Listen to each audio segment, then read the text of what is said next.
Hello and welcome to Libero, the most important of the least important things, as John Major once said to Ryan Philippe while reading Loaded magazine at the Groucho Club. I'm Rory Smith of The Observer and Men in Blazers, and today I am joined by John Brewin of John Brewin Industries and James Horncastle of Turtlenecks and The Athletic. How are you both? I'm very well. I've only worn a turtleneck once so far in this winter season. I feel like I've been conditioned by Wilson's opinions of these things, which is strange. It seems odd to be conditioned by Wilson's fashion advice. Yeah, you can't be taking fashion advice off Wilson. Come on, we'll all be wearing tweed. John, has Wilson criticised how you dress recently? No, I've criticised how he dresses, or I have critiqued it. As I said, I think he's maintaining the normcore fashion of the mid-2010s. I think that was quite big.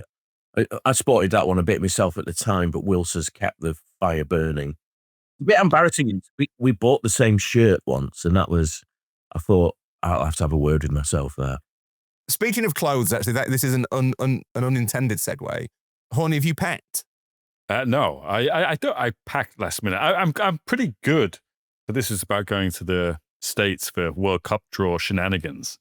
But no, I'm pretty good. I travel a lot, so my bag is right next to me. Is it? Do you have a go bag? Yeah. I mean, I pretty much just, yeah. I know we're there for 2 nights, so it's easy. I'm an old hand at this. I think I'm going to Italy when I get back, like the day after. So it's, boom. This is James Horncastle's Glamorous Life. James and I will be we're going to be in America. In fact, when you listen to this, we will be in America because this will come out on the day of the World Cup draw. We're not going to the draw. We have other professional commitments in the United States. I packed yesterday because I'm very organised with a variety of outfits. Funny, I like to have choices. Also, I'm there for long enough that I'm taking a proper suitcase because I want to buy things to bring back for Christmas in America. It strikes me as being a 2 birds, 1 stone situation.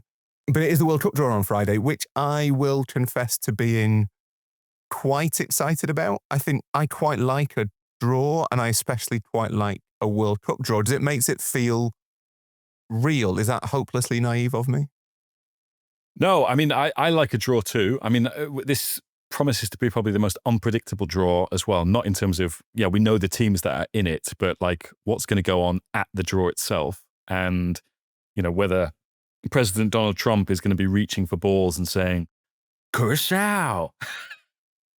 I mean,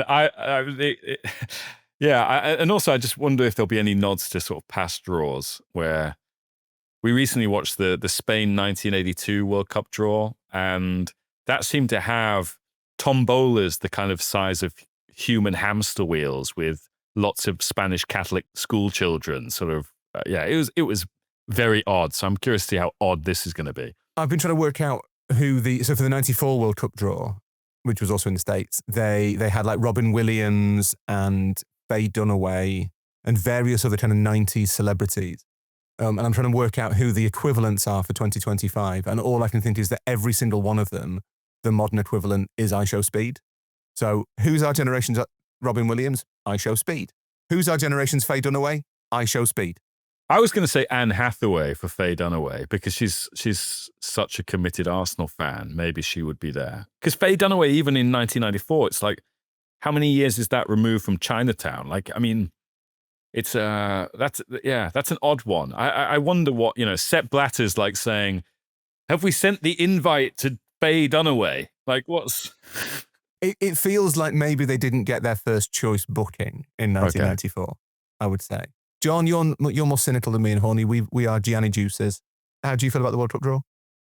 Well, I'm currently packing for a trip to Bournemouth, so that's worlds apart. No, I've covered World Cup draws from an office many times over, and to go a bit inside baseball, it is a bit of a drag on the old database, and it can be a bit of a panic, especially when the data input guy gets it wrong, because it's happened a couple of times. But they do huge traffic because people are very, very interested in these. And yeah, I'm interested in the celebs. There was a point, wasn't there, where Trump couldn't really get anybody from Hollywood to appear at these events. Maybe soccer has a bit of a softer image. I'm expected to see Bex. I'm expecting to see Messi. You're expecting that sort of level of star. Flavor Flav normally gets run out, doesn't he? Snoop Dogg. Snoop actually is really, really big at kind of turning up at stuff. Like, for given who Snoop was, it is astonishing that it's like, oh, here's the FIFA World Cup draw, and Snoop's here. Like, it is a bit weird. An establishment figure, which, considering his early career, is sort of, that's, well, people change. They do. And they're entitled to change, John. And speaking of changing, actually, today is a red letter day for Libero, because the day we're recording this is the day after all of our worlds changed, I think it's fair to say. Because at the Football Supporters Association Awards last night, Monday, one of our number was crowned Writer of the Year. And that one of our number was Miguel Delaney. So we would like to offer a sincere but sarcastic sounding congratulations to Miguel. We're not bitter. It's fine. None of the rest of us were nominated. Wilson's won it about 9 times, which I would suggest renders it completely irrelevant. But I've won it twice, I think.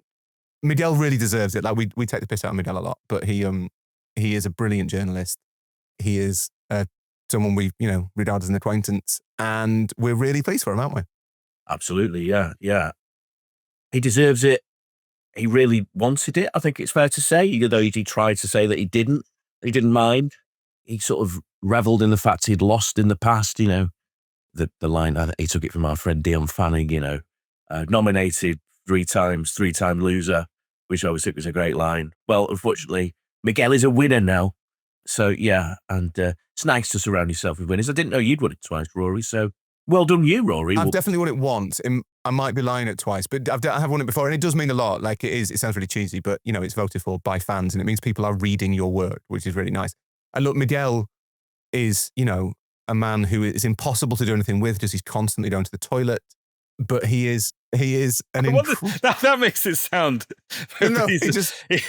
So what people don't know about Delaney, I'm not sure how much I'm allowed to reveal about Miguel. Miguel drinks a lot of Diet Coke. Yeah. And that Zero, obviously man. has to come out. So trying to get to like a game with Miguel involves stopping, I'd say 3 times for him to go to the loo. But he is, I think, probably the hardest working journalist I know. Like, he is really dedicated to his craft. Yeah, he is a richly deserving winner. And deep down, secretly, I'm quite pleased for him. Yeah, me too. I mean, usually he's very active on WhatsApp. Wilson's the earliest, isn't he? Wilson starts. Oh, Jack. Yeah, but Jack's got a young child. Wilson's just up at sort of 4:30, and then Mig is probably the latest. But even this morning, I mean, nothing from Mig. No, we're not hearing anything from Delaney until midday. In fact, Mig's last message was at 4 a.m., which I thought is probably when Wilson was going to wake up anyway. So, yeah, the living nightmare of a 24-hour WhatsApp group involving those two. Anyway, well done, Miguel. You've got 3 or 4 days to talk about it, then stop. Now, so the World Cup draw, while we're recording, is very much the future, distant and unknowable, but also not that good for content, because ultimately we don't know what's going to happen. Some teams are getting drawn into groups. And by the time you're listening to this, it will all have happened, and we will sound ridiculous. So we're going to talk about something else. And because we are anxious middle-aged men, we're going to seek refuge in the past. But it is a past that informs our present in a way that I think is quite odd, because in many ways it feels a bit like football can't escape the 1990s. That goes for the kits. If you look at a lot of the kits that your favourite teams are playing in this season, they may well be designed based on designs from the 90s. Liverpool are currently sporting an Ecru away shirt, if that rings any bells to anybody. I always thought Ecru was an animal, like a bird, Like an ocelot. Yeah. No, Ecru is a kind of off-cream, I think. It is. I have got a turtleneck in a crew, so... That is the most James Horncastle sentence anyone could possibly have imagined. If you think about the pundits who are on TV and radio and podcasts, they mostly started their careers in the 1990s. Micah Richards and Daniel Sturridge maybe a little bit later. But Gary Neville, Gary Lineker, these are all figures from the 90s. And obviously there was, I don't know if you remember the Barclaysman trend from last year, maybe the year before, where people tweeted a lot about Mano Figueroa. There is a really deep attachment, almost a yearning to that period. And I've got to admit, this is an episode I suggested, and it's something that really interests me why that is. But first, I think we maybe have to define what we mean by the 90s, because football's 1990s don't start in 1990 and they don't end in 2000. John, would you like to give us a rough time frame? Yeah. Well, they always say, don't they, that decades don't really start on the first day of that decade. And actually, I listened to a very good podcast called Chart Music. Whenever this phrase for the 70s extension into the 80s, they call it the Aventies. It's like the 80s didn't begin till about 1982, the Falklands War. My birth. Yeah. Your birth, of course, and 83. Which we marked by going to war with Argentina. It was, no, I was a peace baby. I was born immediately after the Falklands had been retained or whatever. During the World Cup of 1982 were you born, is that right? 17th of June. Yes. I imagine it was during a World Cup, yeah. Yeah. Well, there you go. I don't remember. No. Wilson remembers, but somehow that's because he's a...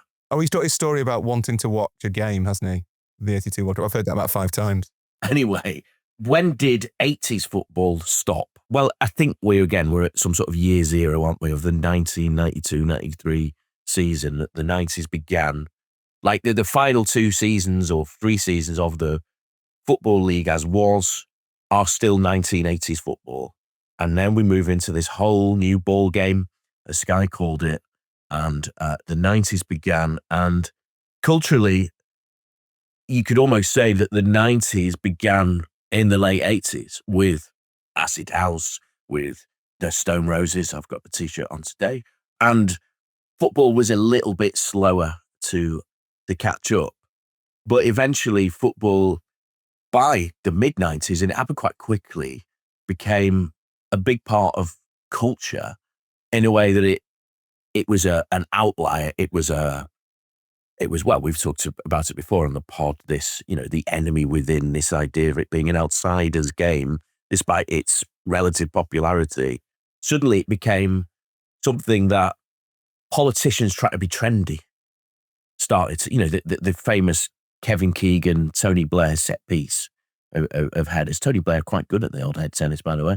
And so, the 90s, and there is this idea now that the 90s is a golden era, and that might be a kick against the overtly digital culture that we live in now. Yeah, we'll come back to that. I think you've actually raised a point there that, annoyingly, John, I hadn't put in the script, but is a really, really good one. So I'm going to have to change everything. Thanks. It's interesting. I'm not angry about it at all. I'd assumed that football's 1990 started in 1992. That is the obvious point. But what John says there does make me wonder whether you could actually say Anfield 89, the Michael Thomas goal, is the start of football's 90s. That is the point at which that's football as TV spectacle. The next year you have the 2 FA Cup semi-finals that we talked about the other week that are this sort of great day of football on TV. So I wonder if you could actually make the case that the 80s ends in the colossal nadir of Hillsborough, and the 90s starts a few weeks later with what probably until the Aguero goal is the most iconic end to an English League season, and is probably still the most iconic end to an English League season, even though my memory of it is me crying. More complicated, James, I think, is when do the football's 90s end? Yeah, so I mean, I think it's sort of 2001, 2002. And I mean, there are a few reasons for that. I mean, the thing that stood out to me, I mean, you've mentioned in private 9/11 sort of is the kind of jolting sort of change geopolitically, which... historically, the 90s end, like outside football, historically, the generally accepted point for the 90s ending is 9/11.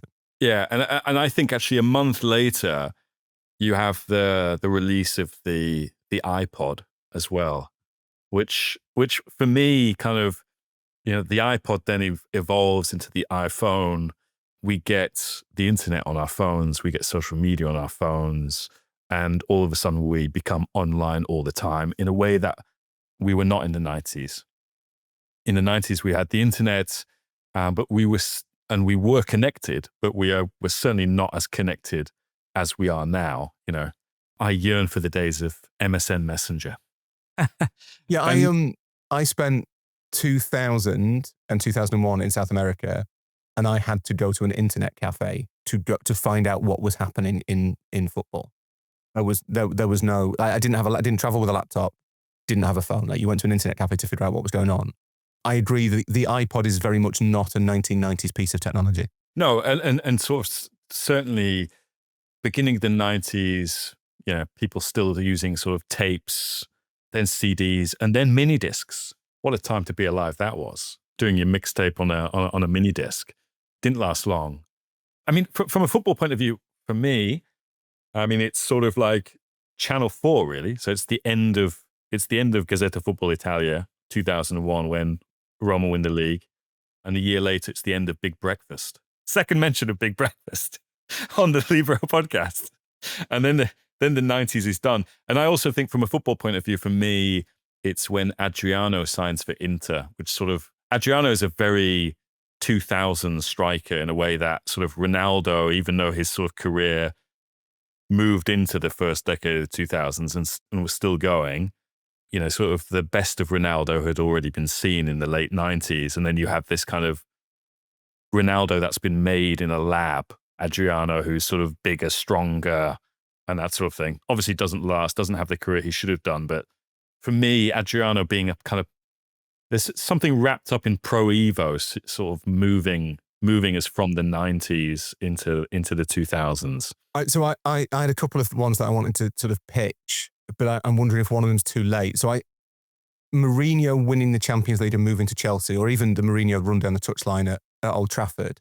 Mourinho is not a 1990s figure. He's a 21st century figure. So that's 2004. That must mean that the 90s ended before that. I did wonder whether you could make a case around Zidane's volley for Real Madrid in 2002. Whether is that the crowning moment of the Zinedine Zidane, the last of the great 90s stars, maybe there, or possibly Beckham signing for Madrid, which I think is 2003.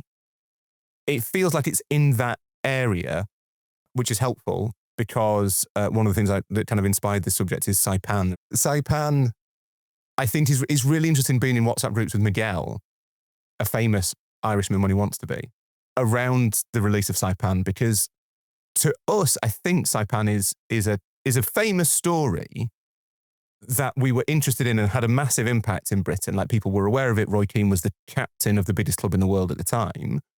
It's an incredible kind of World Cup story.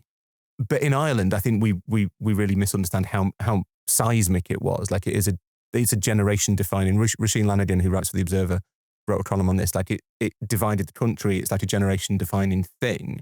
Saipan feels to me like a borderline event, I guess. It feels like it's in the same period, but not necessarily kind of a 90s thing, like Roy Keane and McCarthy are both 90s figures. So if we accept that is the period, like 1989, maybe on to 2002, 2003, somewhere like that, it feels to me like that does have a massive impact in the way we think about and see football and kind of the football culture that we live in today. And it's 20 years on.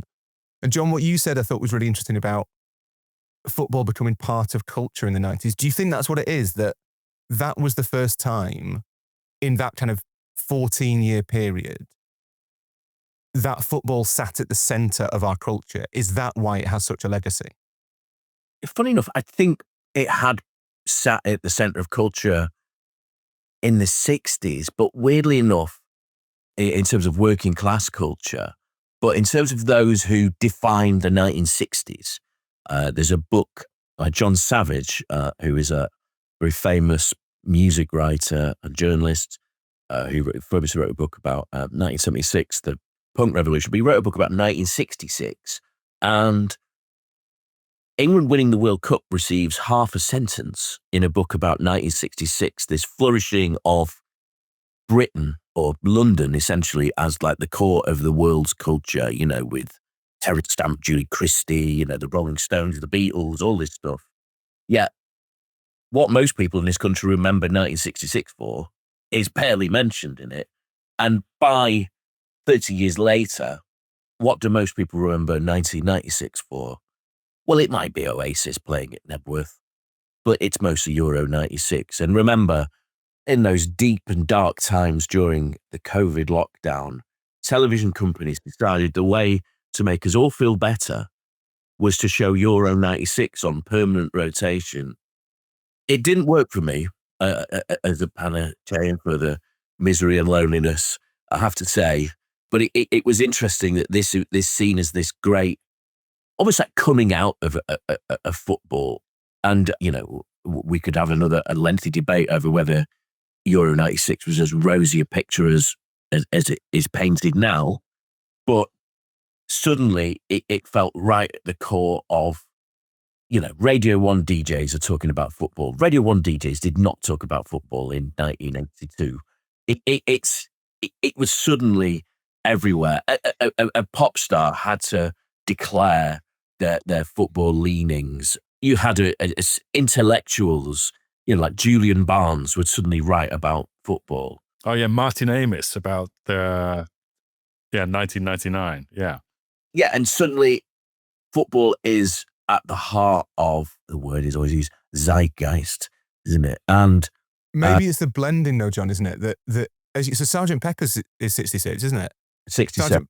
Is it 67? But there's only one footballer on the cover, and that's Billy Little. Oh no, it's not. Is it not Billy Little? It's Stubbins. It is Albert Stubbins. That's right.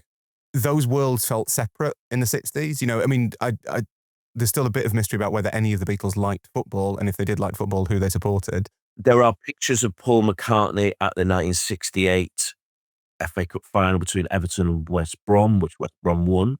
Yeah, I think McCartney is a Blue, or was a Blue at some point. He says he likes both, but his dad was a Blue, so yeah. Yeah, I mean, that means he's a Blue. And he's a Blue, and he doesn't want to say it because he wants to sell records. In the same way as I weirdly saw a video of Mick Jagger the other day, I think from probably in the 70s, saying he liked Arsenal and Tottenham, which people will laugh about now, but like, These two people have spent too much time making money in America on tour and basically saying, I've got two clubs and they just happen to be rivals. It doesn't matter. But at the same time, I think it's the sort of thing that people are, this is outrageous and this is a different debate. Like, it's probably okay. Like, it doesn't really matter. Who cares? I don't do it, but let people live their lives anyway. But those worlds felt separate in the 60s, 70s, and I suggest probably the 80s. In the 90s, as you say, football was entwined with the zeitgeist. Oasis playing Main Road, I think, in City shirts. There is this thing where... in the City, the same jacket that Brian Horton would have worn in the dugout. Yeah, exactly. And, it was very much kind of... It goes back to like Gaz's Tears and the Taylor Report and the aftermath of Hillsborough, and the way that football had this great sort of flourishing between 1990 and 1992, because it's often traced in Britain to the World Cup that year. By 95, 96, football, and this is Jack's great line, football was on the way to becoming a cultural form that you have to opt out of rather than opt into. And that is a Pit Brookism that I steal regularly. You quite often get it now that people will tell you, if you say you're a football journalist, people will actively tell you they don't like football in a way that I think probably doesn't apply to most other jobs. I think that can be traced to the 90s and the fact that it became basically standard certainly as a British man, and I would argue not necessarily limited to that specific demographic, it became pretty standard to like football in a way that I think it probably wasn't before.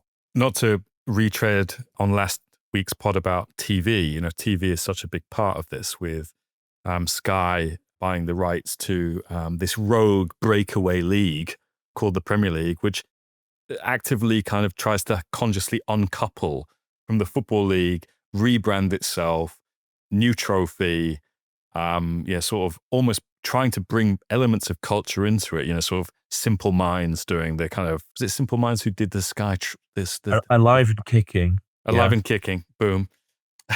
I did listen to that recently. Are you quoting Ramar now? Am I? And football becomes, I think, even though it goes behind a paywall, it becomes more present in our lives, because Sky started before the Premier League, but it still felt like one of those things that I have to have, a little bit like later with the iPhone or something that is, you have to have this piece of technology in your house. And the main reason for having it was you got to watch Premier League football. And I think that the Premier League, where has been very clever, as seeing itself as it was a rebranding exercise and making something that was, sort of very culturally powerful, even more potent, and then commercializing that culture.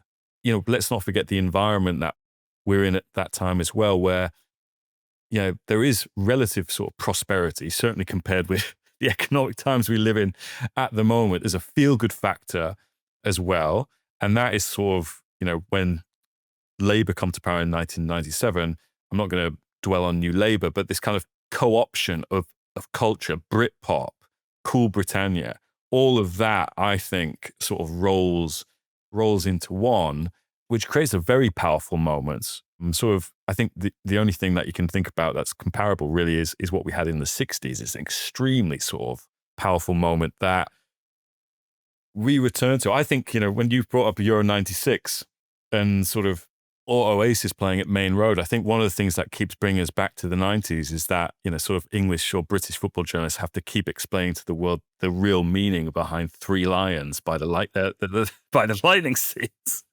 Yeah.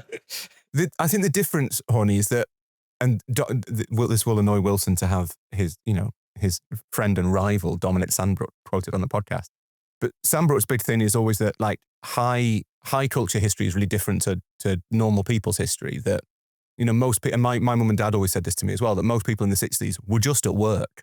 Like my mum and dad's experience of the 60s was not Carnaby Street and Woodstock. It was, my dad was building rugby pitches somewhere or building a road. Like, that's what he was doing and getting married.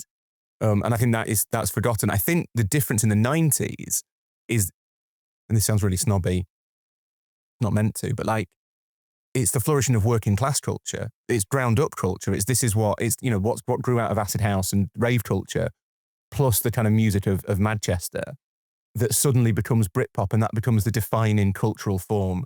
And football was part of that. That it was a kind of, it was an organic thing rather than this is what the artistic kind of community is doing and that is filtering down and then stopping. It was working class, an already established form of working class culture was being lifted up and to an extent intellectualized so that it was palatable for the chattering classes. And I mean, that is a thing that starts with Nick Hornby. So maybe it's the publication of Fever Pitch that marks the start of the footballing 90s. I don't know. I'm not quite sure what year Fever Pitch was published. I've never read it because it takes as its central theme one of the most harrowing experiences of my youth. But great, I'll read that then. But it's that sense of football becoming, it's not a middle class thing that working class people are adopting. It's a working class thing that middle class people are finally kind of allowed to embrace in a way. Or maybe they are co-opting it as well. I don't know how you phrase that. And it's a funny thing because I'm from a middle class family with working class roots or whatever, as most people are. But when I read Fever Pitch, and I read that when I was at university in 1994, it'd probably been around 18 months or so. It did reflect a fairly common experience, which is you probably felt a little bit like you weren't part of the culture of a club like Arsenal or Manchester United because you're not a working class guy like some of the real diehards are. But that doesn't mean you're any less committed to the club as a supporter or anything like that. And Nick Hornby actually tells that very well.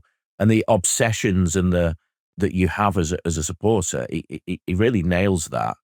And Hornby, I think, gets a lot of criticism for middle class, the sport going middle class. He wasn't the full reason for that. A lot of it was to do with the Sky technology and the fact that it cost more to go to matches and the growth of hospitality at games and the growth of the executive class in football. But I think Hornby's writing was very on point at the time. And what it also did, of course, when you had other people like Simon Cooper writing around the same time, is they developed a style of football journalism, which, let's face it, the three of us here are following in the traditions of. 100%, yeah. And Football Against the Enemy, Simon's first book, is hugely influential. And a lot of people have tried to copy that model, some successfully, some not so successfully, but the intellectualization of the sport happened where you had, a magazine like When Saturday Comes had been around since the 80s.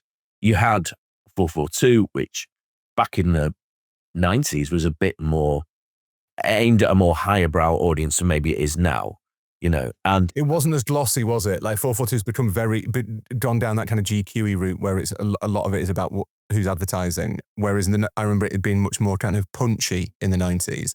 And it's funny you mentioned GQ.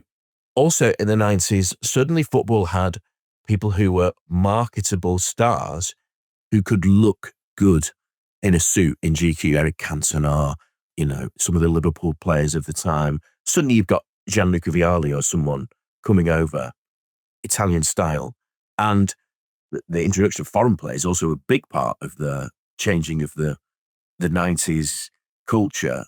At first, it was the Premier League was like almost like MLS is now, where it's like old guy from Italy comes over to see out his days. And then in short order, suddenly we were starting to get players like Patrick Vieira, who were world stars, who were coming stars, Thierry Henry, and Ruud van Nistelrooy or whatever, while the long 90s was continuing. There's a question. Is Ruud van Nistelrooy a 90s guy or a 2000s guy? 2000s, yeah. So there's almost that dividing line, isn't there, when I suppose if the 90s United team are being overhauled and being replaced by another team. Yeah, I think the point about foreign players is really interesting. That to me that speaks to the way that Britain was changing, and I think it is coincidence. But if you think about how much more European Britain was becoming at that stage when players started to arrive from abroad into the Premier League, it fits really nicely with the kind of the booming. It sounds. This is my Bella Italia theory of history, but like those restaurants that we all like middle class people, and oh my God, I can't believe you go to Bella Italia.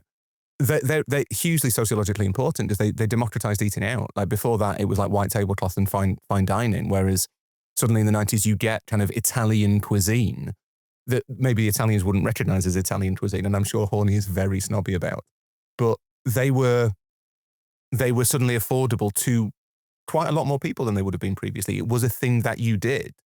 And at the same time, you have these kind of, you have Vialli and Gullit and Zola and Di Matteo and people who weren't signing for Chelsea arriving in England from abroad. And suddenly it felt much more European. The Channel Tunnel was open. There was a land bridge to the continent for the first time since Doggerland. Like Britain was a very European place. I think that helped its football's transmission into the zeitgeist of the 90s because it felt very much of its time. It felt modern and current and new and interesting, much like the Libero podcast, which now needs to take a break to get some messages from our sponsors. We'll be back to talk about why this nostalgia is so powerful to us after the break.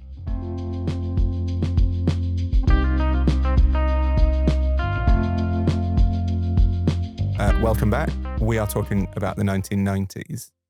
Hadley Freeman, who now writes, I think, for the Sunday Times, but used to work for the Guardian and the Observer, wrote an excellent book about like 1980s films in which she coins this term the 30-year rule, which is basically the amount of time it takes for a generation of people to grow up, obtain positions of media and cultural power, and immediately start deciding that the stuff they liked when they were kids is the best stuff, which I think is a really good theory. And if you look around kind of our broader culture at the moment, bootcut jeans are in. Oasis were the biggest musical act of the year. Michael Walker in The Athletic came up with this phrase, long throw Britain, to describe the Premier League, which I really like. It does feel as though we are kind of in a 90s revival more generally. Is the football thing, is it just a function of that? Is it just that kind of people who are in their 40s are, the main voices on TV, that they have podcasts, everyone's got a podcast, that a lot of the kind of media in the broader sense are controlled by people who look back to the 90s instinctively, and that is why we nostalgicize them? Is it that simple? Yeah, we are enough removed now from the 90s for the historicization of that period to sort of really begin, and it's kind of already started. I mean, to your point about those podcasts, I mean, the class of 92 has kind of really seized the means of production. I mean, you can't have been a player in the 90s and not have a kind of media empire these days, be it Gary Neville or Gary Lineker. And some of that does involve them talking about well, obviously their own experiences and relating those experiences to the present day. And, you know, I always found it very interesting when Jose Mourinho was, I think, at Chelsea in his second spell. Mourinho would complain about, or he would at least remark upon, the number of Manchester United players who were pundits. And he was like, there are not enough Chelsea players. You know, occasionally Lampard would do a bit of BT here and there when he was between jobs.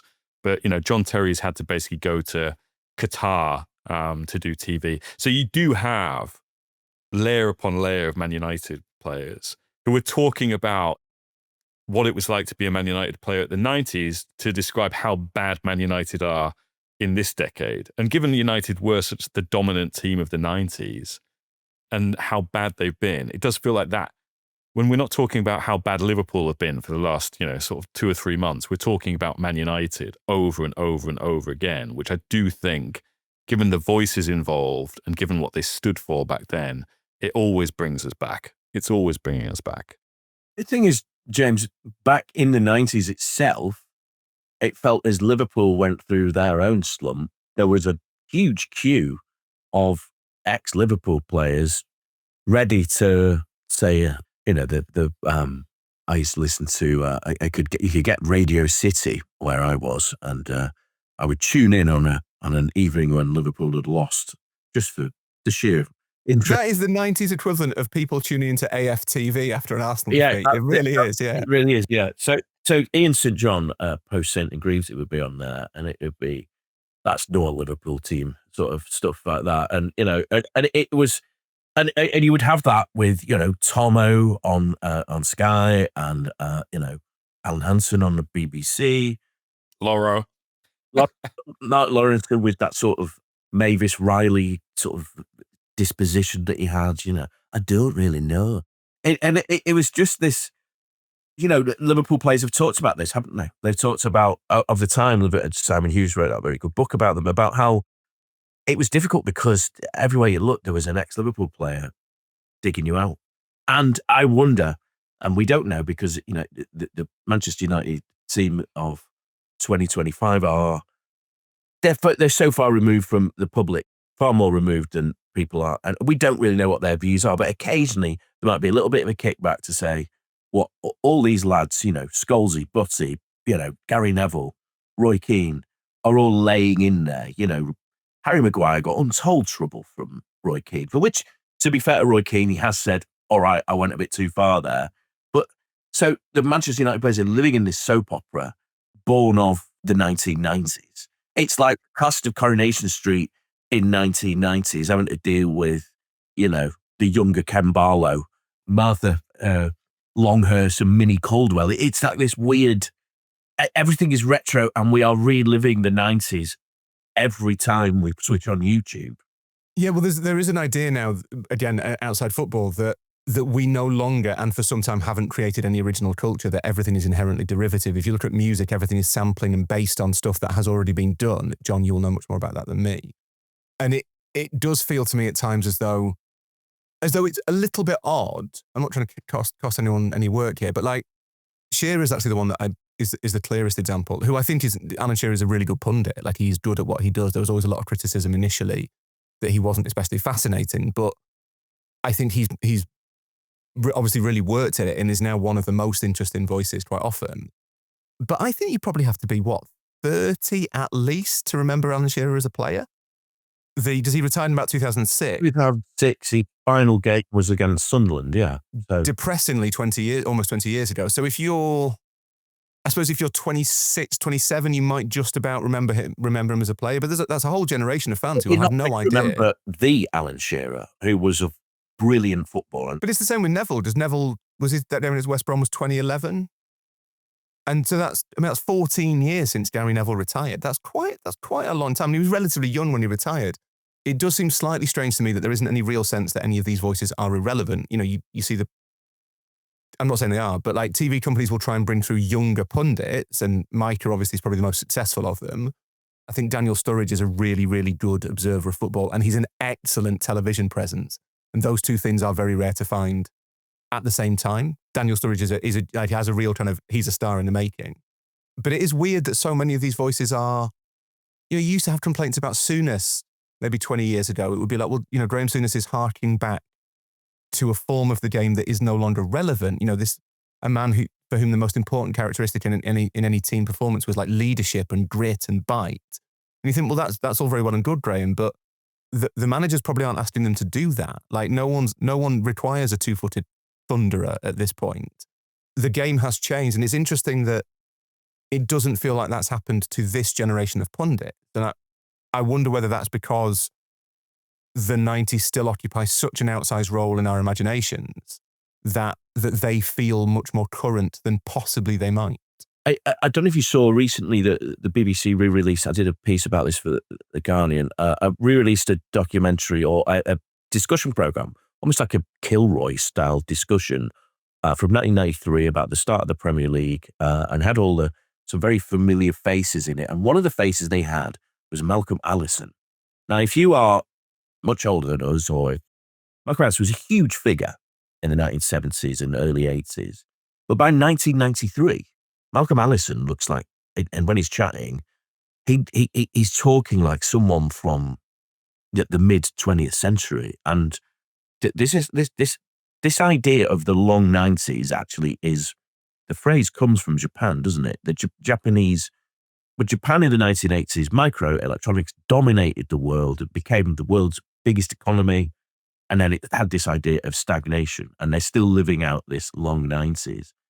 Are we saying that football culture has had its own stagflation because we're still stuck with these figures from that time, and that those that came after have never been quite as interesting or have lived those lives as those in the 90s? Yeah, I also think there's an element of footballers who maybe came after the 90s. So in terms of, like, let's say moving that generation on from the generation we've just spoken about, which is Lineker, Shearer, and also Neville, Keane, and that sort of thing.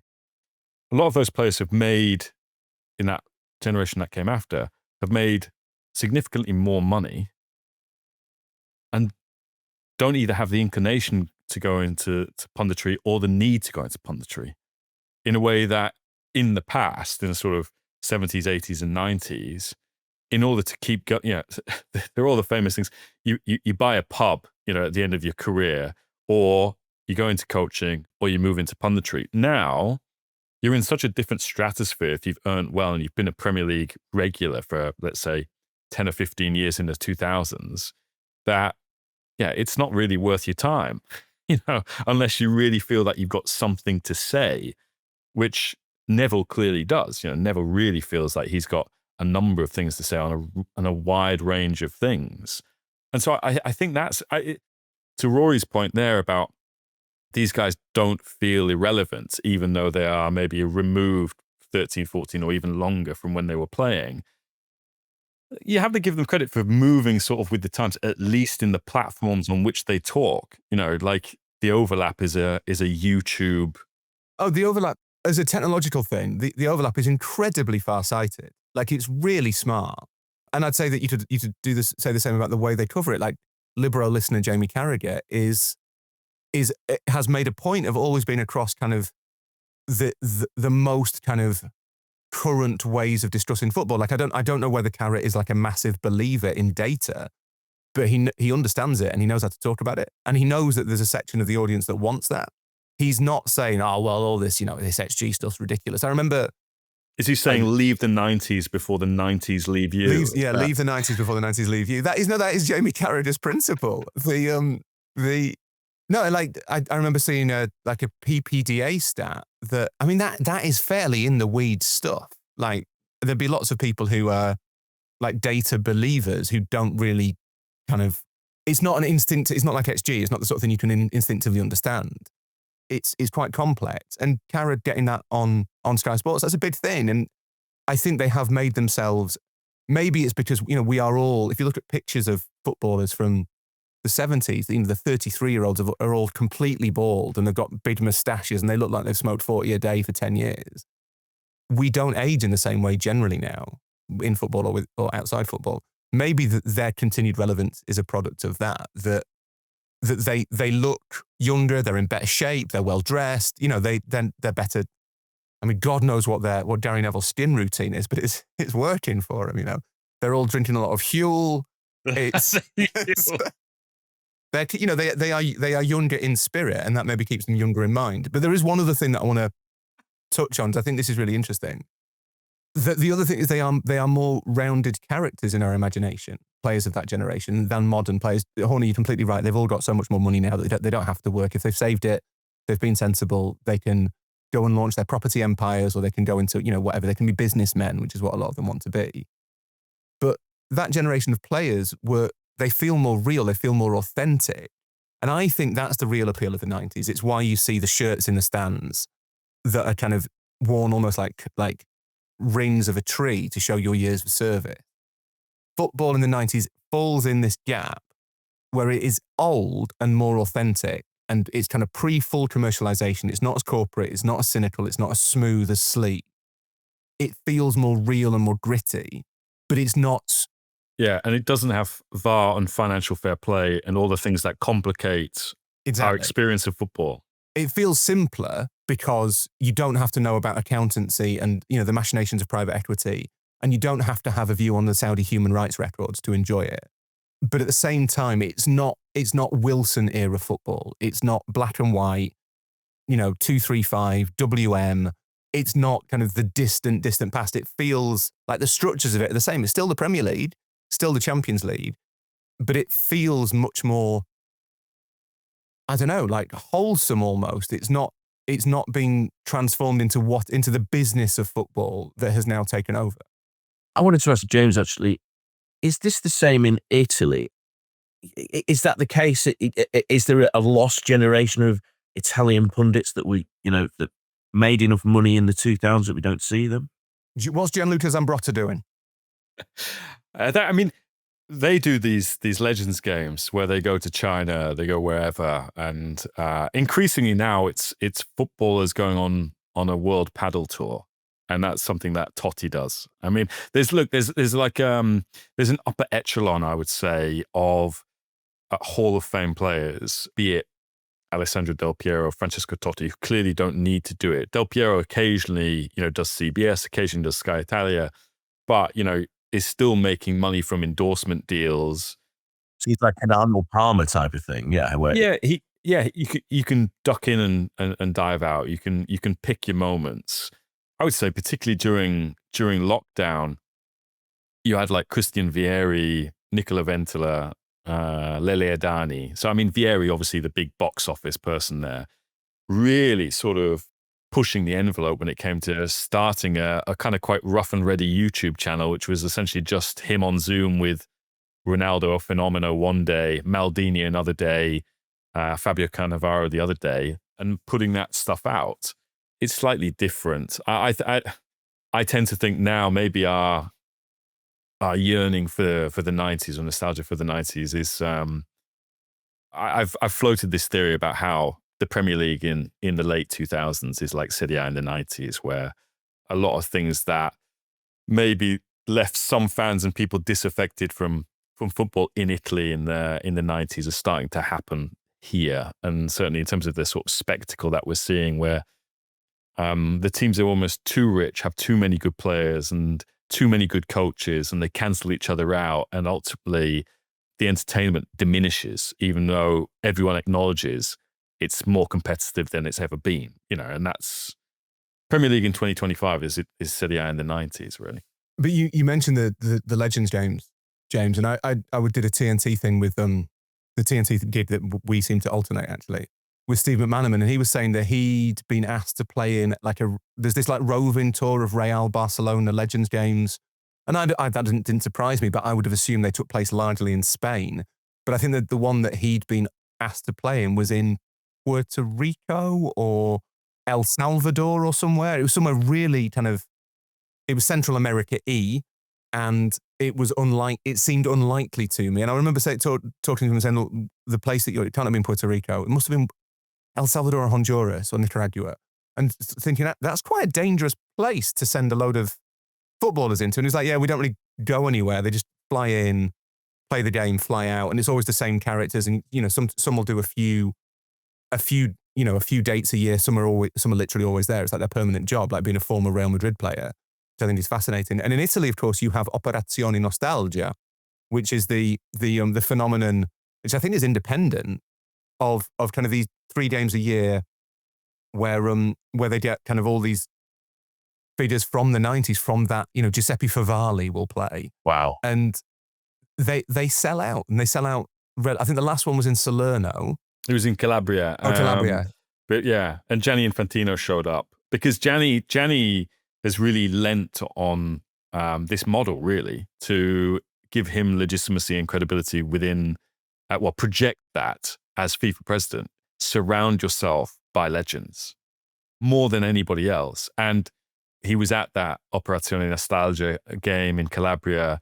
I think he was going to play, sort of emerged from the dugout, and then everyone started booing, and then just sort of retreated back into the dugout. Because that's not what the fans want. The fans aren't there for to see Gianni Infantino, Instagram FIFA president. They want to see. Was it Regina? It was Regina's ground, wasn't it? And they got 2 or 3 players in who were really pushing my knowledge of 1990s Italian football, because they were Regina legends, which is a phrase that's there's a lot of heavy lifting in legends there.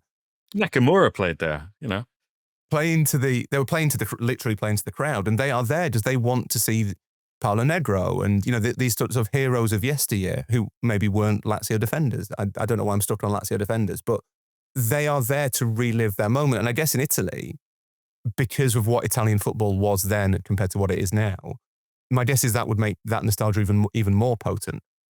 Yeah, absolutely. I mean, Italy is living in the past. You only have to look at the travails of the national team, which will not be in the draw at the World Cup on Friday, because they still have to go through a playoff in March. Every analysis of the national team falls back on there are no Tottis, Del Pieros, and Baggios anymore. Wasn't it great when those guys were around? Every transfer window is, oh, look, the Premier League has gazumped us here for this player. Brentford have signed a player that AC Milan want. Wasn't it great when Silvio Berlusconi basically said, which Ballon d'Or shortlist member do we not have? Let's go and buy him, Adriano.